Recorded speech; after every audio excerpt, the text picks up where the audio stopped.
HyundaiVant.com. We're coming to you from the 2013 Hyundai Elantra Coupe, the first ever of the coupes for the Elantras, and really doesn't look that much of a departure from the sedan because the Hyundais. We said Hyundai again. I've got to stop saying Hyundai. You know, around the Hyundai. world. Yeah, around the world, Hyundai.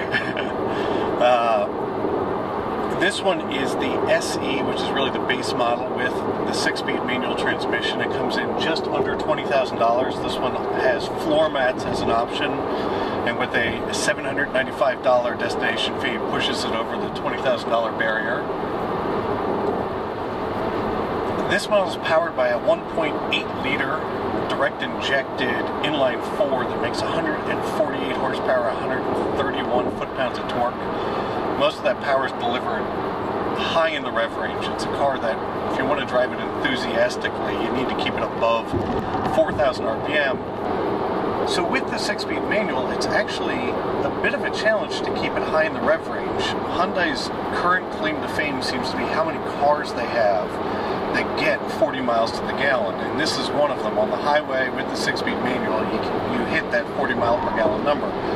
But to get there, it's geared with very tall ratios. And in third gear, you can be going 80 miles an hour before you're close to where the top of the rev range. So you get a 6-speed manual, but unfortunately it really isn't all that set up for sporty driving. I would agree. I mean, we're in 6th gear right now, going downhill, and I have my foot to the floor. So you get most of the power in the lower gears and higher revs. So it's not, even though it's a manual transmission, it's not exactly set up for sporty driving.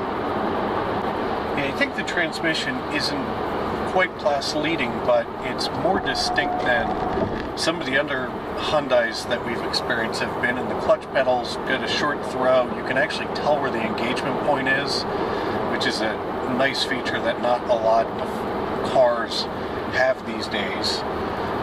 The reality is the take rate on this manual is probably, I think they said this morning, what, 15%? 15%. So most of them will be sold with automatics, which is also a 6-speed unit. Ride is pretty smooth, compliant, not too firm. Yeah, it seems to be the one thing that they've managed to get right is, you know, when you see all the stats, it's the quietest car in its class, and when you're in it, it's actually amazingly quiet. And when we've been driving it this morning, you're sort of overwhelmed by how silent it is, and you know, drive around the city. And from a ride perspective, they've done a good job of making it smooth even on choppy roads. It's got two different sets of competitors, because in terms of interior volume, Hyundai is big on that. This car has as much more interior volume than the Honda Accord. Lest you forget that the competitor for the Accord is the Sonata. That's a pretty bold statement, and it's a little hard to verify in here. In back, it's okay, but you want for headroom. Yeah, but there is quite a bit of legroom. There is, yeah. For it being what really was based off of a compact platform for a coupe. Yeah. It's also kind of, the design is pretty flashy. I didn't, in front, I mean, like flashy in like, you know, the parking lot kind of sense, where you've got this black plastic, you know, what do they call it, piano mat plastic or something in the front, which I don't particularly love.